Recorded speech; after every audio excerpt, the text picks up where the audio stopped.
Her name was Linda. Savannah, Georgia, August 1955. It was 96 degrees, heat that sat on her skin all day. She got off the streetcar after 8 hours at work, smelling just as clean as she did that morning. You probably have 11 products in your shower. Linda had 4 things in a tin box, and a system nobody wrote down. She had 9 simple habits, so normal she never thought to name them. Neither did any other woman on her street. Everyone in Savannah handled the heat the same way. Then the industry showed up. Her habits got replaced with new products, not because they worked better, but because they could be sold again and again. Habit number 9 is a roll-on the FDA had to stop selling in 1972. This is those 9 habits. This is exactly what this channel is built to make. Subscribe, then let's go. Dress shields. They pinned protection into the dress before they ever put it on. Linda kept a small tin of them in her sewing basket. Pale cotton pads, rubber-backed, shaped like half moons, each one worn slightly gray at the center, from where her arm had pressed against it 100 times before. Before she left the house in August, she'd tack one into each underarm seam with 3 quick stitches, the needle already threaded and waiting on the pincushion by the window. A habit so automatic, she could do it without looking. Her eyes still on the mirror, checking her hair. The rubber backing had a faint chemical smell all its own, sharp and a little sweet. The kind of smell she'd stopped noticing years ago, the way you stop noticing your own kitchen. The pads smelled faintly of the cedar drawer they lived in the rest of the year, and when she unpinned them at night, the fabric was always a little damp, a little warm, doing exactly the job it was built for instead of her dress doing it. Kleinerts had been making shields like these since 1869, and by the 1950s, they sat in nearly every sewing basket in the country. A nickel and dime fix for a problem that hadn't changed in 80 years. Sold right alongside thread and buttons as though they belonged in the same ordinary category as both.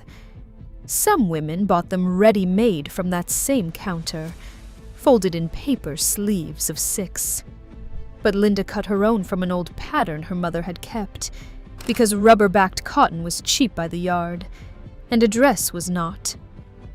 Most dresses in Linda's closet weren't cotton at all in the finer pieces.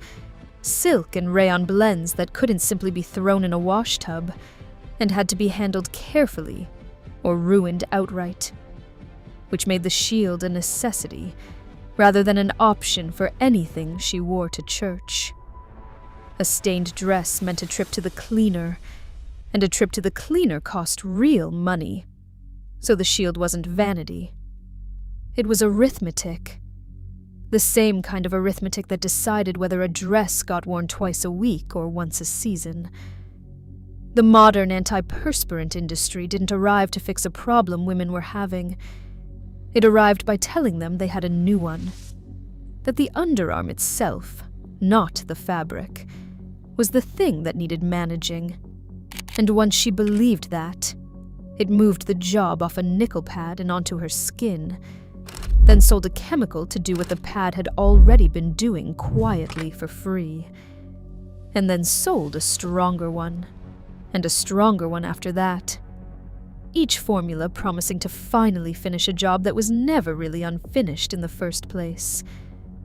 Linda's dresses lasted years, worn thin at the seams before they ever showed a single mark under the arms, passed down more than once to a younger cousin, still in nearly the same condition they'd started in, the shields unpinned and moved to the next dress before anyone noticed the old one was gone.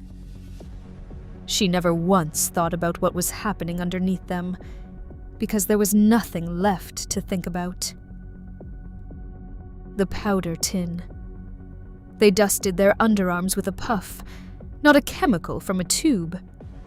Linda kept a round tin of scented body powder on the shelf above the sink, the lid slightly bent from being opened every morning at the same angle for years, a habit worn so deep into the metal you could almost see the shape of her thumb in it.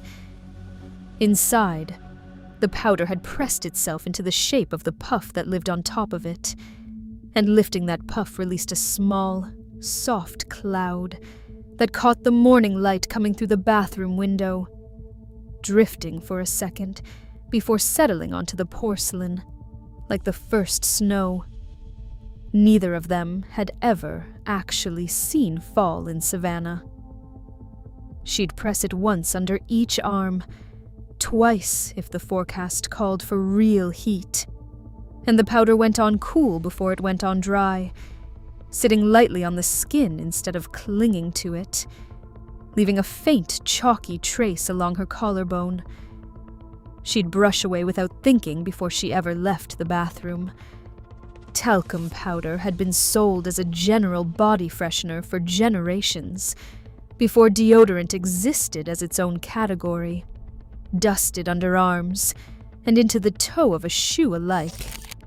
And by 1938, an estimated 60% of American women already reached for some kind of product to manage the same thing Linda was managing with a tin and a puff. A round tin like hers cost around $0.10 and lasted the better part of a season. What changed wasn't the need. It was the advertising. Early deodorant campaigns didn't discover that women had an odor problem. They built one, running copy that told a woman her natural scent could cost her a husband, a friendship, a job interview. Feelings powder had never once been sold on. The industry manufactured the fear first, in magazine after magazine, full-page ads that used words like offend and unforgivable for something as ordinary as sweat in August, and then sold the chemical fix to a fear that a dime tin of powder had never needed to answer for. Linda never read those advertisements the way they were meant to be read. She just liked the smell of hers, and the small cloud of powder catching the light before it settled back down onto the shelf. The witch hazel splash. They kept a bottle of witch hazel by the sink and used it like other women used perfume. Linda's bottle was Dickinson's, yellow label, black cap, the same brand her mother had kept in the same spot on the same shelf. She'd soak a cotton square, run it quickly under each arm and across the back of her neck, and for a few seconds the skin would go tight and cool, almost tingling, before settling back to warm, the bathroom filling briefly with a smell somewhere between green wood and rubbing alcohol, sharp enough to wake her up faster than the coffee downstairs, sharp enough that she never once fell back asleep sitting on the edge of the tub, the way she sometimes did before she remembered the bottle was there.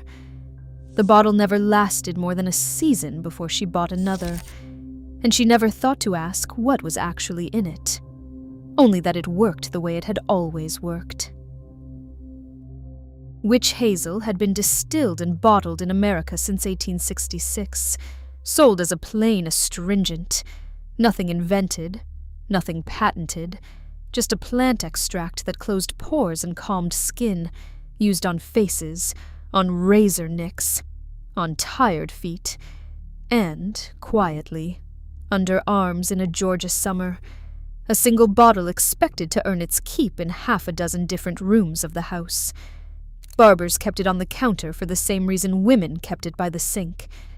It was one bottle doing several jobs, which was exactly the point, and exactly the kind of household economy nobody bothered to praise, because it was simply how things were done. The modern skincare industry didn't find a new use for the skin witch hazel already served. It found a way to make women doubt the plain bottle was doing enough, that a face needed its own regimen, separate from an underarm, separate from a razor nick, and once that doubt took hold, it sold the same extract back in 4 different jars, for 4 different problems, at a much higher price, under a new name, as a breakthrough, toning, clarifying, pore perfecting, words invented to make an old plant sound like new science, packaged for a counter that used to hold one plain bottle and now holds 4. Linda's version came in a plain glass bottle with no promises printed on it at all. She trusted it more for that, though she never could have said exactly why, only that it had never once let her down in a Georgia August. The spoon in the baking soda box. They kept a spoon inside the box of baking soda, and that spoon never once touched a recipe. Linda's lived in the cabinet under the bathroom sink, not the kitchen, tucked behind the cleaning rags where her husband never thought to look for it, a small private arrangement that had never once needed explaining to anyone. Once a week she'd tap a little into her palm, add a few drops of water from the tap, and pat the thin paste under each arm before bed, letting it dry tight and slightly chalky against the skin. Overnight, the way a face mask dries tight, except nobody had a name for it yet, and she'd fall asleep before she ever noticed the tightness had stopped bothering her at all. In the morning, she'd rinse it off in the basin, and the smell of the room for those few seconds was faintly metallic, almost like a struck match, gone as soon as the water ran. Arm and Hammer had been selling the same orange box since 1867, and by the 1950s, it sat in nearly every kitchen in the country for cooking, cleaning, freshening the icebox. And this, a use nobody printed on the label, but everybody's mother had taught them anyway. The kind of trick passed from a mother's hands to a daughter's, without ever once being written down in any cookbook or column. The modern deodorant industry needed women to stop trusting that a spoon and a splash of water were enough, needed the mess of it, the plainness of it, to start feeling like a compromise rather than a solution. And only once that feeling took hold did it fold the same compound into a fragranced solid stick, wrap it in plastic, give it a name that sounded clinical, and price it many times over what the box under Linda's sink cost for a year's supply. Linda kept that spoon in that box until the day she moved out of the house. Nobody in her family ever thought it was strange. It was just where the spoon lived. The lemon rinse. They rinsed with lemon and vinegar before they ever reached for a bottle with a brand name on it. Linda kept both in the kitchen, a small bowl of halved lemons on the counter most summer mornings, and a glass jug of white vinegar on the shelf beside the flour. The two smells never quite far enough apart to fully separate in her mind. And she'd wet a cloth with a little of either, wring it out, and wipe under each arm before getting dressed. The lemon sharp and clean smelling, the vinegar sharper still, both gone within a minute as the skin dried in the morning air, coming through the open kitchen window. The whole kitchen briefly smelling more like a salad than a bathroom.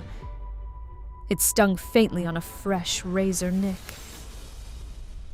Just enough to make her wince and then forget about it by the time she'd finished buttoning her dress. A 1954 University of Georgia Home Economics Extension Bulletin recommended exactly this: a mild acid rinse for warm weather freshness, filed under general household care, rather than treated as a beauty secret at all. The same shelf of advice that covered keeping milk from turning, and an icebox from smelling of onions, written in the same plain, practical voice throughout. The logic was simple and it held. Odor-causing bacteria don't thrive on acidic skin, and a lemon or a splash of vinegar changed that balance for free. No measuring required beyond what the bowl on the counter happened to have that week. The industry's task here wasn't to improve on a rinse that already worked. It was to make free sound suspicious, to suggest that anything not manufactured tested and bottled by a laboratory, couldn't really be trusted on skin. And only after that suspicion took root did deodorant companies market pH balancing formulas as a breakthrough, charging a premium for chemistry that had been sitting in Linda's fruit bowl the entire time, in a form nobody needed a patent to understand. Linda never called it a system. She called it Tuesday and Thursday, and whatever other morning the lemons on the counter happened to still be good, the smell of it lingering faintly on her hands long after she'd left the kitchen behind. The basin and the cloth. They didn't run a full bath every night. A basin and a cloth did the same job. Linda's basin was white enamel, chipped at one corner from being dropped years earlier, and it lived on the bathroom floor beside the tub for the nights she didn't want to heat enough water for a full bath. She'd fill it with cool water from the tap, work a bar of soap into a plain washcloth, and go arm to arm, neck to chest, in the same order every time. The water in the basin going faintly cloudy by the time she finished and emptied it down the drain, the enamel cool under her bare feet on the tile. The whole time she stood there, the house around her already quiet, except for the small sound of water moving in the bowl. The whole routine took 4 minutes, sometimes less, and she was in bed with the lamp off before the washcloth had even finished dripping dry on its hook. As late as 1950, roughly a third of American homes still lacked full hot water plumbing and relied on a stove kettle or a small tank heater instead, which meant a full bath took real planning and real fuel, often started an hour ahead, just to have enough hot water for 2 or 3 people, and so a nightly basin wash was common practice, not a shortcut anyone apologized for, filed alongside advice on ironing and letter writing as simply what one did. The modern bathing industry didn't make the basin obsolete by making it cleaner. It made 4 minutes with a bar of soap feel insufficient, and introduced the idea that a body actually needed separate products for separate zones. A wash here, an exfoliant there, a cleanser for the face that could not touch the neck. And once, a woman believed her skin had that many different needs. It sold her a bottle for each one, each with its own instructions, its own claimed benefit, and its own 5 minutes added to a routine that used to take 4 total, start to finish, none of it actually cleaner than the water and the bar of soap it replaced. Linda's basin sat by that tub for 15 years, chipped corner catching the same lamplight every single night, long after the house had gone quiet around her. The clothesline. They hung a dress in the sun before they ever thought to wash it. Linda's clothesline ran the length of the backyard, strung between the porch post and the old pecan tree, and on a hot, dry morning, she'd hang yesterday's dress out for an hour before breakfast, letting it snap gently in whatever breeze came through, the cotton going warm and slightly stiff under the direct sun, while its shadow moved slowly across the grass, and she drank her coffee on the back steps, watching it without really watching it at all. The pins holding it in place, the same 3 wooden pins she'd used since her wedding year. By the time she brought it back in, it smelled like nothing at all. Not clean exactly, just neutral, the way air itself doesn't have a smell until something goes wrong with it. She'd wear it again that afternoon without a second thought, the same way she'd wear a coat twice, or 3 times, before it ever occurred to her that wearing it again required any kind of justification. A 1953 government pamphlet on post-war home economy specifically recommended airing wool and cotton garments in direct sunlight, rather than sending them out for cleaning after every wear, a habit that saved both money and fabric at a time when both were watched closely, The same pamphlet that told women how to stretch a pound of coffee and mend a stocking run instead of throwing it away. Advice built around a dry cleaning bill that could run 50 or 60 cents a garment. Real money against a weekly paycheck. Sunlight does real, measurable work on odor-causing bacteria trapped in fabric, and airing a dress between wears rather than washing it after every single one wasn't a trick. It was simply how a dress was made to last a full season instead of a single month. The modern fashion and laundry industries built an entire culture around the opposite instinct, convinced women that a dress worn twice without washing was somehow careless, even unclean, then sold the fix for a fear it had just finished inventing. Wash after every wear, spray a fabric refresher in between, and replace the garment itself far sooner than sunlight and a clothesline ever would have required, each new product solving a wear and tear problem the last product had quietly caused. Linda's yellow dress lasted 4 summers on that line. Every single one of them smelled like her own backyard. The cedar block. They tucked a block of cedar into the dresser drawer, and never thought to explain why. Linda sat under a folded stack of slips and stockings, small and rough-edged, cut from a plank her father-in-law had planned himself the year she got married, still faintly marked with the shape of his plane blade along one edge, and every few months she'd run a thin layer of sandpaper across its surface to wake the smell back up when it started to fade. A small ritual that took less than a minute and never once occurred to her as work. The dust from it settling in a thin pale line along the bottom of the drawer. She never bothered to wipe away. Opening that drawer released something clean and faintly sharp, wood smoke without the smoke, and everything folded inside it. Cotton, silk, the good slip she wore under her Sunday dress, carried a trace of it for as long as it stayed in that drawer. The Lane Company had been marketing cedar hope chests as a standard bridal gift since 1912, running full-page advertisements that promised a chest in every home, and by the 1950s, a cedar-lined chest or a simple block cut from the same wood was standard in nearly every young wife's bedroom, needing nothing but the occasional light sanding to keep working. No batteries, no refill, no expiration date printed anywhere on it at all. The modern industry needed a drawer that emptied itself every few weeks, not one that quietly worked for decades, so it replaced the block with scented dryer sheets and synthetic drawer fresheners sold in boxes that run out on a steady cycle.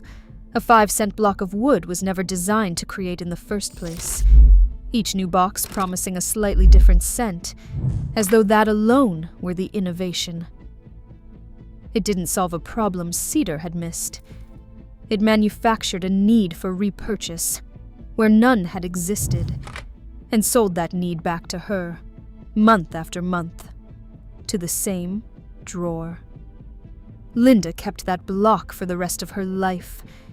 Every drawer in that house, right up until she was an old woman, still smelled, faintly like the year she got married.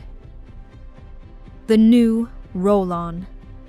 They trusted the newest bottle on the drugstore shelf, the one that promised to stop odor before it ever started. Linda bought her first roll-on the summer it arrived in Savannah stores, inspired, the clerk told her, by the same rolling ball mechanism as a fountain pen, a small glass sphere set into the neck of the bottle that spread the liquid on cool, and even with a single pass under each arm, leaving behind a faint, almost antiseptic smell she associated for years afterward with the word modern itself, the kind of smell she associated with new cars and new appliances, and anything else that arrived promising to make an old chore disappear. It felt modern in a way the powder tin never had. No puff, no mess, no cloud of dust settling on the bathroom floor, and she kept the bottle standing upright on the shelf, like it deserved a place of honor among the older, plainer things beside it.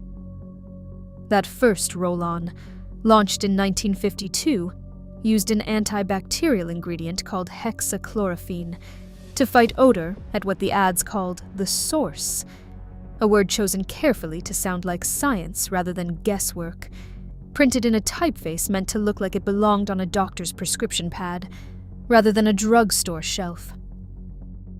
It worked exactly as promised for 2 decades, trusted in bathrooms across the country, recommended by more than one doctor as a modern improvement over the old powders and pastes, priced at several times what a tin of talcum or a bottle of witch hazel had ever cost for the same season's use. Before 1972, studies found the ingredient could be absorbed through the skin in ways that raised real safety concerns, and the FDA moved to restrict any formula containing more than a trace amount of it, ending a run of 20 years, almost overnight.